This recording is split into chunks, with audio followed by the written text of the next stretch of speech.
حضرت حمزہ رضی اللہ تعالیٰ عنہ کا کیا کیا گیا تھا؟ سینہ چاک کیا گیا، اور بہرحال وہ بیان بھی نہیں کیا جا سکتا. تو رسول اللہ علیہ السلام نے سختی کے ساتھ منع فرمایا. بیان نہیں کر سک رہے، وہ بخاری شریف کی حدیث ہے اور کئی صفحات پر ہے. جی، تو مطلب منع کیا گیا نہیں آ گیا کہ بخاری اس لیے نہیں سنا سکتے کیونکہ ہمیں معاملات کے اندر اپنی حفاظت بھی چاہیے. یہ سزا اور جزا نہیں ہے، زندہ رہتے ہوئے ہمارے ہاں چونکہ علم اور اسپیشلی علم دین کی انتہائی کمی، اور ہم زیادہ تر لوگ نا اس سے تعلیم یافتہ ہوتے ہیں، جسے ہم گیجٹ یا کسی بھی عہدے سے 50-60 سال کا ہو کر ریٹائر ہوتا ہے، وہ آ کر کے کہتا ہے جی میں تفسیر پڑھ رہا ہوں، میں قرآن پڑھ رہا ہوں، اس کی میں تفسیر پڑھ رہا ہوں، میرے خیال میں یہ ہے. اور یار تو انجینئر آدمی تھا، تو کہاں سے تفسیر اور فقہ کی بات اپنی جو توجیحات. میرے بھائی پچھلے 100 سالوں میں 60,000 کتابیں اللہ کے نبی صلی اللہ علیہ وآلہ وسلم کے خلاف لکھی گئی ہیں. دنیا میں کسی انسان کے خلاف اتنی کتابیں نہیں لکھی.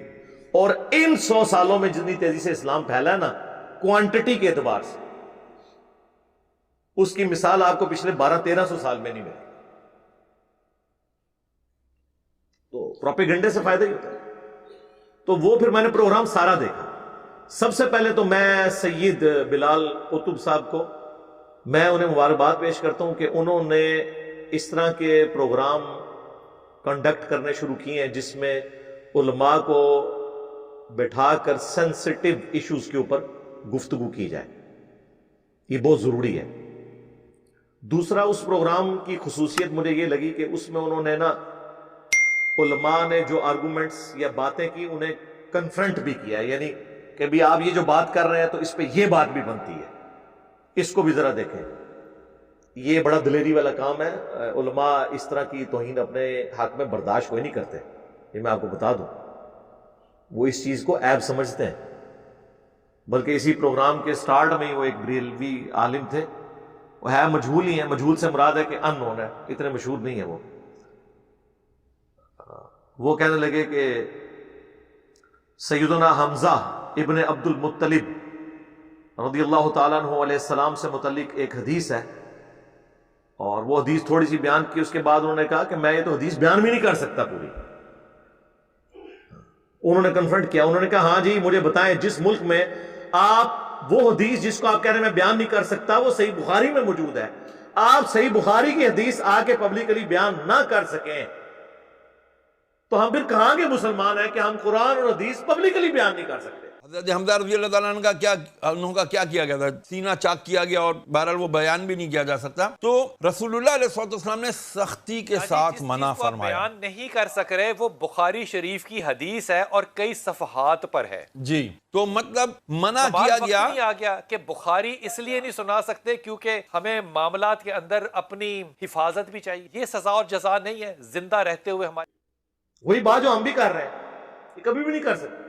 جس ماحول میں میرے بھائی آپ قرآن اور حدیث ہی بیان نہ کر سکیں تو آپ اندازہ لگا لیں کہ ہم نے اپنی قوم کی تربیت کیا کی ہوئی ہے.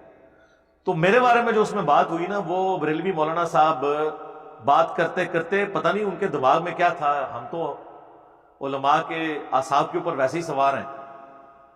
تو وہ کہنے لگے یہاں پہ لوگ 50-60 سال کی عمر میں جا کے ریٹائرڈ ہوتے ہیں اور پھر قرآن کی تفسیر بیان کرنا شروع کر دیتے ہیں، ہوتے انجینئر ہیں. اور 60 سال کا کوئی انجینئر نہیں جو دین دا کام کر رہا ہوئے. لیکن وہ اینکر جو کہ سمجھدار تھا، اسے پتا تھا کہ وہ 60 سال کا کیا کہ وہ توریہ کر رہا ہے نا، وہ بات کدھر لے کے آ رہا ہے. خیر انہوں نے تسلی سے اس کے بعد بھی ان کی بات سنی. اس کے بعد انہوں نے کہا کہ معذرت کے ساتھ جس کو آپ کہہ رہے ہیں نا کہ وہ 60 سال کا انجینئر ہے، وہ ینگ انجینئر ہے. اور پھر انہوں نے کہا کہ مجھے اب یہ میں لفظ وہ کہتے ہیں کہ میں استعمال نہیں کرتا ٹھیکے والا، یعنی استعمال کرنے کا طریقہ یہی ہوتا ہے، کیا صرف یہ دین کو بیان کرنے کا ٹھیکہ علماء نے لیا ہوا ہے؟ ہمارے ہاں چونکہ علم اور اسپیشلی علم دین کی انتہائی کمی، اور ہم زیادہ تر لوگ نا اس سے تعلیم یافتہ ہوتے ہیں، جسے ہم گیجٹ یا موبائل کہتے ہیں، ادھر ادھر کی تھوڑی بہت ہی لی اور اپنی طرف سے مفکر. اچھا دوسری بات، جو بھی کسی بھی عہدے سے 50-60 سال کا ہو کر ریٹائر ہوتا ہے، وہ آ کر کے کہتا ہے جی میں تفسیر پڑھ رہا ہوں، میں قرآن پڑھ رہا ہوں, اس کی میں تفسیر پڑھ رہا ہوں, میرے خیال میں یہ ہے. اور یار تو انجینئر آدمی تھا, تو کہاں سے تفسیر اور فقہ کی بات اپنی جو توجیحات دینا شروع کر دیتا ہے؟ بدقسمتی سے میں شاہ جی میں ضیاء صاحب کی طرف جاؤں گا, آپ کا پیغام بالکل مل گیا. وہ لیکن وہ 60 سال والا انجینئر نہیں ہے, ابھی وہ بڑا ینگ آدمی ہے, اور اگر وہ دین کی طرف آ گیا تو میرے سپورٹ کرنا چاہیے کہ کوئی بھی دین کی طرف آ گیا. مطلب بات تو صحت مند ہے نا, یہ کوئی کسی نے کوئی میں کیا کہوں ٹھیکے کا لفظ نہیں استعمال کر سکتا کہ وہ نہیں پڑھ سکتا دین, یا وہ نہیں دین کی گفتگو کر سکتا. سب کا حق نہیں ہے, میرے خیال میں سب کی ضرورت ہے کہ ایسا کرنا چاہیے. اگر کوئی شخص اس طرح دین بیان کر رہا ہے تو آپ اس کی حوصلہ افزائی کریں, بجائے یہ کہ آپ اسے ڈسکریج کریں. تو انہوں نے تو اس پہ بات کنکلوڈ کر دی. میں اب اس کی اگلی قسط بیان کرتا ہوں. ظاہر ہے چونکہ میرا ذکر ہوا ہے تو میرا تو حق ہے کہ اس فل ٹاسک کو میں باؤنڈری کے باہر پھینکوں. تو میں پہلے تو بلال بھائی حافظہ اللہ تعالیٰ کو مبارکباد پیش کرتا ہوں, اور میں ان کو بتاتا ہوں کہ یہ حوصلہ افزائی کیوں نہیں کرتے. ان کے پلے کوئی شے ہی نہیں ہے جو ہمارے قرآن و سنت کے دلائل کے مقابلے پر لا کر اپنی پبلک کو سیٹسفائی کر سکے. ان کا تو بھیانک خواب یہ پلیٹ فارم بنا ہوا ہے. اس لیے ان کو ہر وقت کوئی بھی دنیا میں مسئلہ ہو جائے نا, وہ انجینئر کا نام لینا شروع کر دیتے. انجینئر نے یہ کر دیا. اس طرح کے وسوسے پہلے بھی کافی علماء نے, وہ جی دیکھیں جی ڈاکٹری کا مسئلہ ہوگا ہم ڈاکٹر سے جا کے پوچھیں گے, انجینئرنگ کا مسئلہ ہوگا انجینئر سے جا کے پوچھیں گے. اس طرح کی پھر آپ کو مثالیں دیں گے. تو میرے بھائی پھر آپ ممبروں سے یہ بات کیوں کرتے ہیں, یہ حدیث کیوں بیان کرتے ہیں سنن ابن ماجہ کی جو مشکات میں موجود ہے؟ اگرچہ اس کی سند میں کلام ہے لیکن اس کا متن قرآن و سنت کے عین مطابق ہے. اسے تلقی بالقبول حاصل ہے کہ علم دین حاصل کرنا ہر مسلمان مرد و عورت پر فرض ہے. تو اس کا کیا مطلب ہے کہ ہر مسلمان مرد و عورت نے علماء والی ڈگری لینی ہے مدرسے سے, یا اتنا بیسک علم حاصل کرنا ہے جتنا اس کی 24 گھنٹے کی زندگی گزارنے کی ضرورت ہے؟ ورنہ تو ساروں کو پھر ڈگری ہولڈر ہونا چاہیے. اور ڈگریاں تو میں تو اینڈ تک کھولاں گا کہ ڈگریاں دی اوقات کے ہے.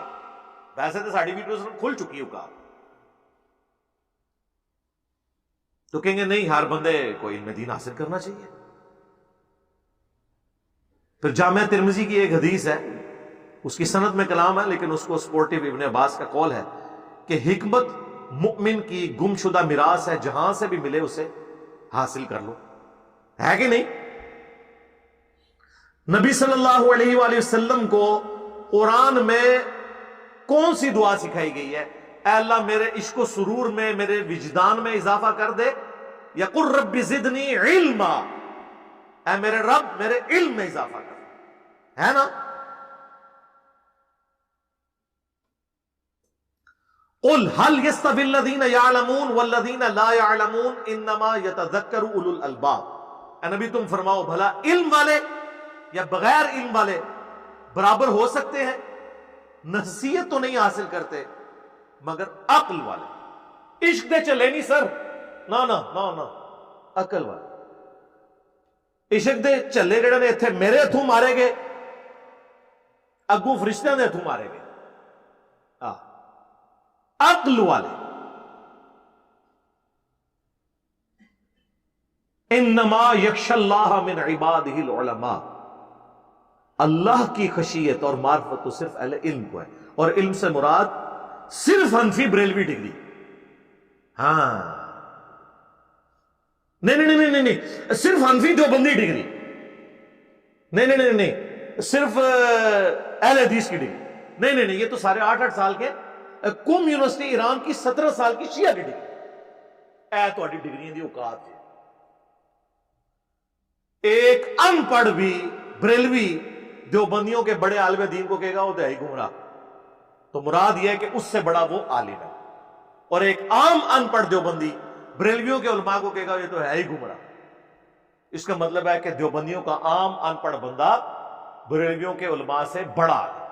اے ڈگری دی اوقات سے رکھو انہوں اپنے کول. اور ہماری ڈگری اللہ کے نبی نے ہمیں دی ہے صلی اللہ علیہ وآلہ وسلم. بلغوا عنی ولو آیہ, صحیح بخاری, پہنچا دو میری طرف سے اگرچہ تمہیں ایک آیت ہی آتی ہو نا, آگے پہنچا دو. اس کے بعد کس ڈگری کی ضرورت ہے؟ جسے وضو کا طریقہ آتا ہے وہ دوسروں کو سکھائے. نہیں جی علماء سے پوچھنا چاہیے. اور سرکار یہ آپ کیوں روند مار رہے ہیں؟ ہم کب کہتے ہیں کہ علماء سے نہ پوچھیں؟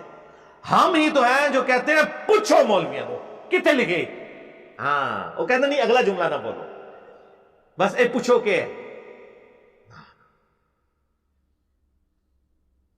فَاسْأَلُوا أَهْلَ الذِّكْرِ إِن كُنتُمْ لَا تَعْلَمُونَ.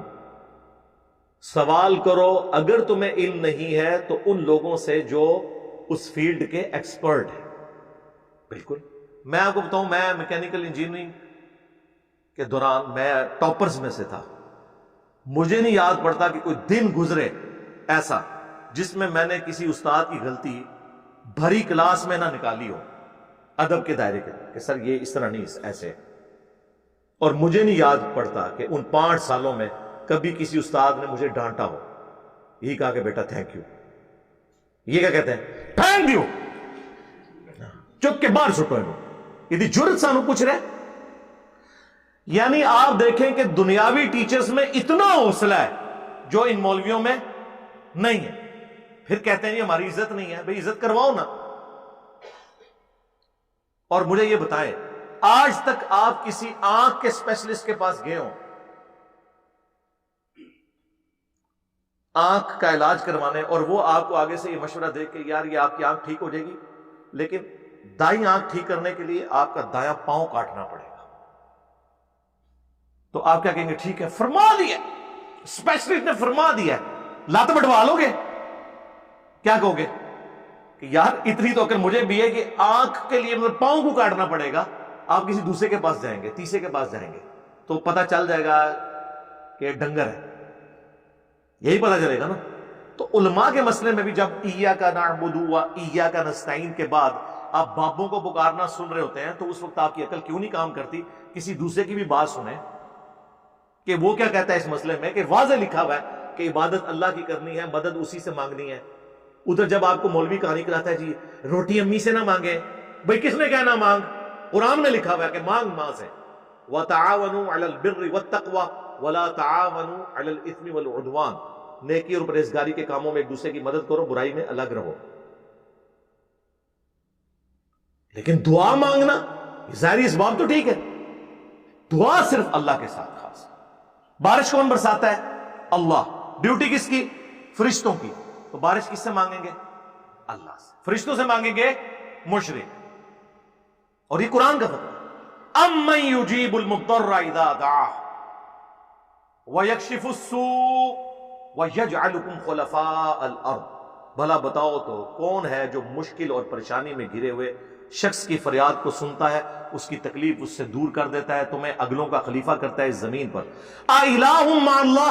کیا اللہ کے ساتھ کوئی اور معبود بھی ہے جس کی یہ کوالٹیز ہوں؟ علی لما تذکرون. بہت کم ہی نصیحت حاصل کرتے ہو. یعنی اللہ تعالیٰ نے فرمایا جس کے بارے میں تمہارا یہ عقیدہ ہے نا کہ تمہاری دعا کو سن کے تمہاری تکلیف دور کر دے گا گویا تم نے اسے رب مان لیا. ظاہری اسباب تو آپ کافر سے بھی لے لیں.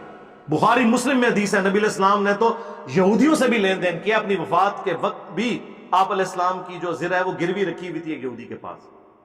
ظاہری اسباب تو اولیاء چھڑ دو کافروں کو بھی لگو لیکن دعا صرف اللہ ہی سے. اس طرح کون آپ کو سمجھائے گا میرے بھائی؟ یہ کیسے سمجھا سکتے ہیں؟ یہ تو اپنے فرقوں کی حفاظت میں لگے ہوئے. اور میں ان کی وہ ساری چور راستے جانتا ہوں جس سے یہ بھاگتے ہیں. دوسری طرف صحیح بخاری میں آپ حدیث دیکھیں شیطان نے انسانی شکل میں آ کے حضرت ابو ہریرہ کو آیت الکرسی کا وظیفہ دیا. لمبی حدیث ہے. نبی علیہ السلام نے بعد میں بتایا کہ یہ 3 دنوں سے جو مہمان آ رہا تھا نا وہ شیطان تھا لیکن اس نے یہ بات سچی کی تم سے کہ جو رات کو آیت الکرسی پڑھ کر سو جائے صبح تک ایک فرشتہ اللہ کی طرف سے حفاظت پہ مامور ہوتا ہے. جھوٹا تھا بات سچی کی. تو ہمارے پیغمبر صلی اللہ علیہ وآلہ وسلم کی یہ تعلیمات ہے کہ شیطان بھی اگر بات سچی کرے تو اس کی تصدیق کرو سوائے انجینئر صاحب کے. یہ بریکٹ ہے. تو بات کہاں سے شروع ہوئی تھی ان کی ڈگریوں کی آپ حالت دیکھ لیں، جو جس قسم کا یہ علم بیان کر رہے ہیں اور جس قسم کی یہ باتیں آگے کرتے ہیں، علمی دلائل میں بات کرو.